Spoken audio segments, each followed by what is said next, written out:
pound cake is a dense but delicate cake with a rich, buttery taste. We've got the basics covered with that classic lemon pound cake. Now, ready to move up a level to my individual marble bundt cakes with a ganache glaze. Bundt cakes are simply pound cakes baked in a bundt pan. It always starts with the butter. This time, half a cup, but respecting that technique behind pound cake, it's colder than room temperature, but not quite directly from the fridge. Now for this proportion of butter, I'm going to add a cup of sugar. So the formula for this pound cake recipe is a little different than that classic lemon pound cake, but the technique is still the same.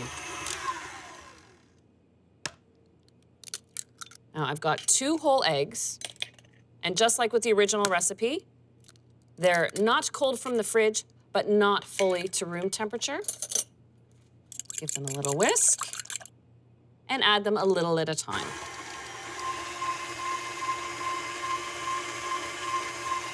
Just like with my lemon pound cake recipe, sour cream is my secret ingredient. 2/3 of a cup.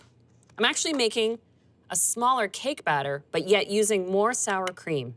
This makes a softer cake batter, but it makes for easier swirling. And 2 teaspoons of vanilla. And I'll add this all at once. There we go. I find with this batter, because it's a softer batter, that using just all-purpose flour works just fine. So 1.5 cups. And this time, unlike the original pound cake, I'm going to add a bit of baking powder. I don't have as many eggs as I did in that original recipe, so to give the cake a little lift, just a teaspoon of baking powder sets it beautifully. And then 1/2 teaspoon of salt.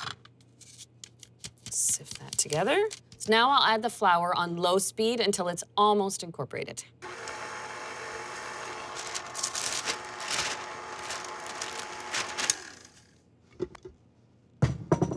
And this last step, folding in the flour by hand at the very end, is that little tip to avoid the tunneling. I'll scoop about 1/3 of the vanilla batter into a separate bowl. So this is going to be the chocolate part of the marble cake. I've got 3 ounces of bittersweet chocolate that has been melted.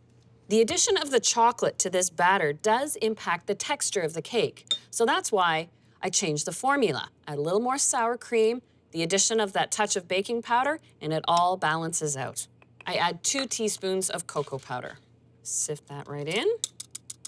There, that intensifies the flavor and the color. Now it's time to fill the baking pans. I like to use a piping bag.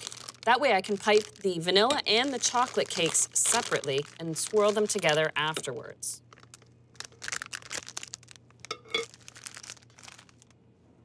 The special tool I've chosen for this particular recipe is an individual bundt pan. Look at that beautiful flower detail. What is important when you're using a bundt pan is that you grease it and then dust it with flour to ensure that the cake does not stick.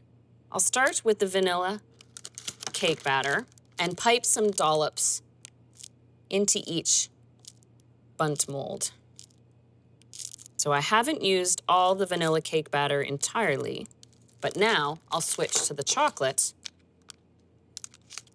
and fill in the gaps.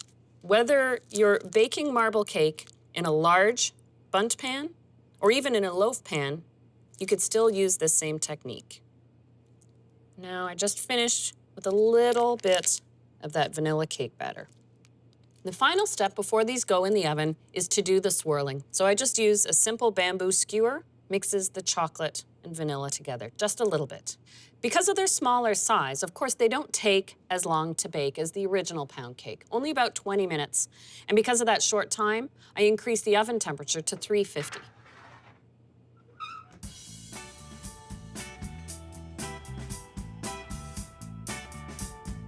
Now, what is important is that you let the bundt cakes cool in the tin for about ½ an hour, and you put them on a cooling rack, because now it's time for the ganache glaze.